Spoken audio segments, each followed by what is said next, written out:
Hi, Mr. Cleese. It's an honor to speak with you. How are you? Nice. I'm interested in your name, Tatiana. I can do that. I can do that from Shakespeare. But Hollander, what is Hollander? Were you a Dutch person? Were you a Hollander? That is what it means, but I am not a Dutch person. I don't know how I ended up with this last name, but here you are. Somewhere down the line. Your name is not a married name. No, it's my birth name. Somewhere down the line, some ancestor was from Holland. I may become John Hollander. Oh, I love that. I love that for us.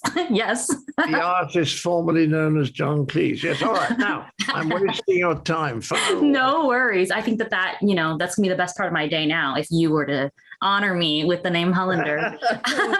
No, I love Mr. Bridwell and his role in this story. He sees Emily and knows that she is right for Clifford and vice versa. Why do you think that is? I think he's a wise person. I think he's studied people, and I think he understands them better than most people do, and he knows what's going to work for her. And I think that's nice. I knew a man, a very fine psychiatrist. I helped him write a couple of books, and he'd been my shrink at some time. And I just knew that he really understood how people worked. And so that was why he was able to help them. But it was instinctive. He was highly intelligent, but he wasn't intellectual in his approach. He was highly intelligent, and he trusted his feelings, which had been very, very developed as a result of all the experience that he had.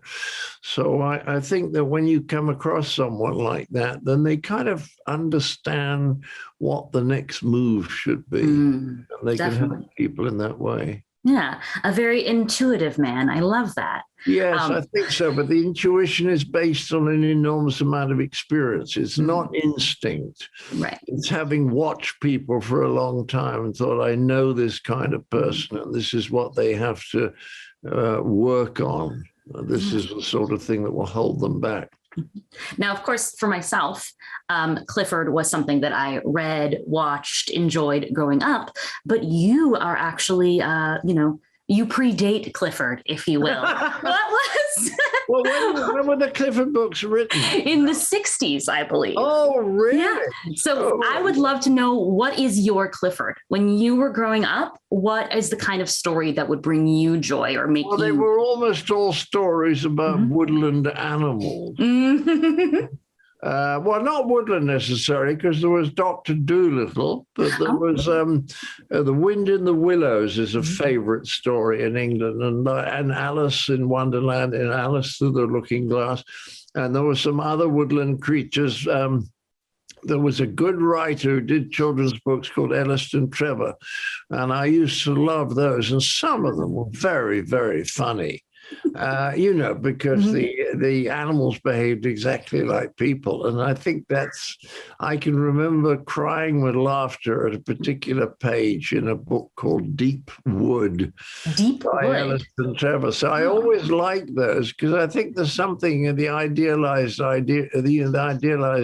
way of treating animals, which is giving them voices. I think it's an area of huge humor. Agreed. I just love it. I love that animals can be more human than people sometimes, as Clifford is showing us in this film. Yes, we get very, very touched by them when we see something in them that we recognize in ourselves. Well, thank you so much. I cannot wait for everyone to see you as our sage, Mr. Bridwell. Have a great day. I like that.